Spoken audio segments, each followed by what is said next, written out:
అదే RTV app వార్తల్ని క్షణాల్లో చదివే అవకాశం ఉంటుంది. ఒక న్యూస్ పేపర్, ఒక టెలివిజన్ ఛానల్ మీ చేతుల్లో ఎప్పుడూ ఉంటాయి. ఎస్ఐ జ్యోతి సోదరి ఉన్నారు.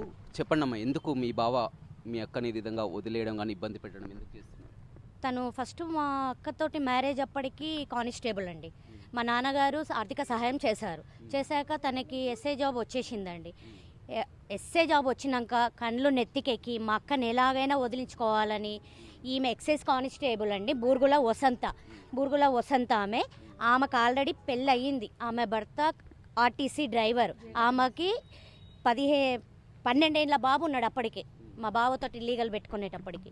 సో ఆమెతోటి వీళ్ళిద్దరు ఇల్లీగల్ పెట్టేసుకొని అక్రమ సంబంధం పెట్టుకొని మా అక్కను వదిలించుకోవడానికి ఎన్ని రకాల హింసలు అంటే అన్ని రకాల హింసలండి. మా అక్క ఎక్కడికుంటే అక్కడికి వస్తుందండి. వసంత కత్తులు తెస్తుంది, వేట కొడవలు తెస్తుంది, రౌడీ షీటలను తీసుకొస్తుంది, వాళ్ళ అక్క చెల్లెలను తీసుకొస్తుంది, వాళ్ళ అమ్మని తీసుకొస్తుంది, కొట్టిస్తుంది. బావతో మీరు మాట్లాడడం జరిగిందా? ఏంది మాట్లాడినా మమ్మల్ని కొడతాడు కదండి. జుట్టు పట్టేసి కొట్టడము, కడుపులో దన్నడం, మా అమ్మగారిని దన్నడము, మా అక్కని కొట్టడం, పిల్లల్ని కొట్టడము. తను ఒక క్రమశిక్షణ బాధ్యత గల జాబ్ చేసుకుంటా కూడా కొంచెం కూడా పద్ధతి లేదండి. మా బావగారు అమ్మ అయితే ఇంకేకంగా చంపేస్తా, నా ఇంట్లో అడుగు పెడితే నిన్ను నరుకుతా అంటది ఆమె, అంత మాట్లాడుతుంది ఆమె.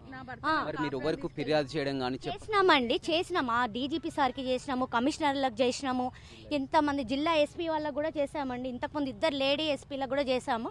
వాళ్ళు ఏమంటున్నారు, యాక్షన్ తీసుకుంటారు, సస్పెండ్ చేసిండ్రు అని చెప్తున్నారు. ఇక్కడ ఏం కాలేదండి, ఇక్కడ నల్గొండలో కాలేదు. 2 లేడీ ఎస్పీలకు చేసాము, కానీ వాళ్ళు మంచిగా సింపుల్గా ఆయనకే సపోర్ట్ చేస్తున్నారు. ఆయన లోపల అంట ఆయనకు అన్ని లొసుకులు తెలుసు అంట అండి. డిపార్ట్మెంట్కే సపోర్ట్ అంట. నాకు అన్ని లొసుకులు ఆయనే చెప్తున్నారు. మాకేం తెలుసు అండి, మాకు అసలు లానే తెలియదు. మాకు డిపార్ట్మెంటే సపోర్ట్ ఉంటుంది. మేము అన్ని సాక్ష్యాలు ఎవిడెన్స్ తారుమారు చేసి కేసునంతా తిరగల చేసి. దేనికోసం అనుకుంటున్నారు? మీ బావ ఎందుకు ఇట్లా ఇబ్బంది పెట్టడానికి ఏంది? పిల్లలు లేరని మొదటగా పెట్టారా? అత్యాశ డబ్బు. ఆయనకి ఏం లేదు కదా, ఒక్కసారి నేను అడ్డదారులు ఎదగాలి, వాళ్ళ ఫ్యామిలీ మొత్తం అడ్డదారుల మొత్తం ఒకేసారి ఎదగాలట. మరి భార్య పిల్లలు అంటే నాకేంది, నా కోసం పుట్టిందా సపోర్ట్. ఇప్పుడు ఒట్టిమర్తి అండి, మా అక్క వాళ్ళ అత్తయ్య గారిది, మా బావ వాళ్ళది ఒట్టిమర్తికి ఎందుకు వస్తుందండి వసంత? ఎందుకు ఉంటుందండి? పండుగలకు ఆమె పోతుందండి, ఫంక్షన్లకు ఆమె పోతుంది, ఏమన్నా చావు కార్యక్రమాలు అయితే ఆమె పోతుంది. పిల్లల్ని చూడడానికైనా రావాలండి. పిల్లల్ని చూస్తేనే కసి పెరుగుతుందంట ఆయనకి. ఆయనే అంటుండు ప్రేమ కలగట్లేదు, నాకు కసి పెరుగుతుంది. నేను చెప్పిందన్నీ వేరు. మా అక్కకి అసలు పిల్లలు గారు, గర్భసంచి లేదు, ఆమె పిల్లలే గారు అని చెప్పిండు. పిల్లలు అయ్యేసరికి తట్టుకోలేకపోతుండు. ఆయన ఈగో దెబ్బతింటుందంట అండి. ఎలా అండి? ఇప్పుడు ఒట్టిమర్తికి మా అత్తగారు ఊరికి, మా అక్క వాళ్ళ అత్తగారు ఊరికి ఈయన తీసుకురావడం ఏంటండి? మా అక్క వాళ్ళ అత్తయ్య ఆమె ఇంట్లో పెట్టుకోవడం ఏంటండి? తప్పు కదా. ఇప్పుడు ఏంటి, ఏం చేయాలనుకుంటున్నారు? లేదండి, తనకి బతకాలని ఆశ లేదంట అండి. తను చాలా మానసికంగా కృంగిపోతుంది ఆమె. అసలు మాకు ఏం పట్టించుకోవట్లేడు, మాకేం పెట్టట్లేడు, మొత్తం ఆ లేడీతోనే ఉంటున్నాడు సార్. నన్ను మానసికంగా చాలా కృంగదీస్తున్నాడు. అసలు నేను ఏది జాబ్ కూడా చేయలేకపోతున్నాను సార్. అట్లా అదే మెంటల్గా స్ట్రెస్ అవుతుంది, అదే మానసికం అవుతుంది. అసలు మాకు ముందే నేను లెక్చరర్గా చేసేదాన్ని సార్. ఇప్పుడు అసలు నేను అది కూడా చేయలేకపోతున్నాను, ప్రైవేట్ లెక్చరర్గా. అసలు ఏ కాంపిటీషన్ ప్రిపేర్ అవుదామో నా వల్ల కావట్లేదు సార్. నా కళ్ళ ముందే ఇంత సఫర్ చేస్తుంటే నేను ఎట్లా చదవగలుగుతాను సార్, ఎట్లా ఉండగలుగుతాను, ఎట్లా తినగలుగుతాను? రాశాను సార్. ఇవన్నీ జరుగుతూనే ఉన్నాయి, కానీ అసలు ఇక ఎట్లా ఏం చేయాలో నాకు అర్థం కావట్లేదు సార్. మైండ్ పనిచేస్తుంది అన్న బిడ్డకు. ఒక ఫోన్ కొనియలే, ఒక కుర్చీ కొనియలే, తిండి పెట్టలే, పిల్లలు చూసుకోవాలి, భార్య చూసుకోవాలి, ఎట్లా చదువుకుంటాను సార్ చెప్పు? అన్నీ అందియగలుగుతానా నేను? అన్నీ అందియగలుగుతానా? మొత్తం ఆమెతోనే ఉంటుంది సార్. ఇక్కడే నల్గొండలో ఆమెతోనే ఉంటున్నాడు. శ్రీ సాయి అపార్ట్మెంట్ లో జైల్ ఖానా దగ్గర అక్కడే ఉంటున్నాడండి ఈ క్షణం వరకు కూడా. పాపకి డెంగ్యూ వచ్చిందండి లాస్ట్ మంత్ October 31 ఆ టైంలో. అక్కకి ఫీవర్ వచ్చింది, అక్కకి హై ఫీవరే. నేను పాపను పెట్టుకొని సుధాకర్ హాస్పిటల్ అడ్మిట్ అయితే ఆమె పాప వసంత వాళ్ళ కూతురు కంట బర్త్డే ఉందంటే ఈయన పోయి చేయాలట.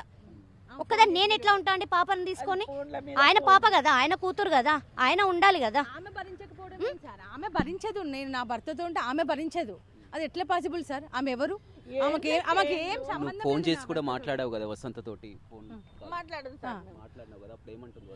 లేదు, ఆమె బెదిరిస్తుంది సార్. నువ్వు ఉండగలుగుతావు, నేను మాత్రం ఉండలేను, నీ పక్కన కూడా వచ్చి ఉండు అంటుంది. వాళ్ళు అట్లానే అంటారు సార్.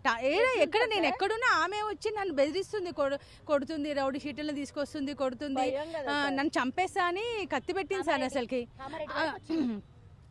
నా మదర్ సిస్టర్ నాకు దూరంగా ఉన్నారు. ఇంకా అక్కడ ఇష్టారాజ్యం నన్ను వేధించారు ఇద్దరు కలిసి. వేరే ఊర్లో రూమ్ పెట్టేసుకున్నాడు ఈయన, మాతో ఉండట్లేడు అప్పుడు. ఇంకా ఆమె ఉండనిస్తలేదు నర్సనపల్లిలో, ఆమె ఉండనిస్తలేదు, చంపుతా. ఆయన రివాల్వర్తో నన్ను బెదిరించిండు, వెళ్ళిపో విడాకులు తీసుకొని వెళ్ళిపో అని, లేదా చంపేస్తా అని. ఇవే చూడొచ్చు. మొత్తం మీద పిల్లలు పుట్టినప్పటి నుంచి కూడా తర్వాత వారికి ఫీవర్ వచ్చినా కానీ హాస్పిటల్లో ఉన్నా కానీ ఇంతవరకు వచ్చినటువంటి పరిస్థితి లేదు. చాలా వరకు తమను చంపాలని కూడా గన్తో పెట్టి కూడా బెదిరించారని చెప్తున్నారు. అదేవిధంగా సోదరి కూడా, జ్యోతి సోదరి కూడా చెప్తున్నటువంటి పరిస్థితి ప్రకారం ఎంతో ఇబ్బందులకు గురి చేసుకుంటూ కూడా తమకు సోదరులు ఎవరు లేరు, తన తండ్రి కూడా ఇటీవల ఈ టార్చర్ తట్టుకోలేకనే చనిపోయారని చెప్తున్నారు. ఏదేమైనప్పటికీ కూడా తమ కుటుంబానికి న్యాయం చేయాలని కూడా జ్యోతి డిమాండ్ చేస్తున్నటువంటి పరిస్థితి కనపడుతుంది. Vote studio. మరిన్ని వీడియోస్ కోసం ఛానల్ ని సబ్స్క్రైబ్ చేయండి. లేటెస్ట్ అప్డేట్స్ కోసం వాట్సాప్ ఛానల్ ని ఫాలో అవ్వండి. ఆ లింక్ డిస్క్రిప్షన్ లో ఉంది.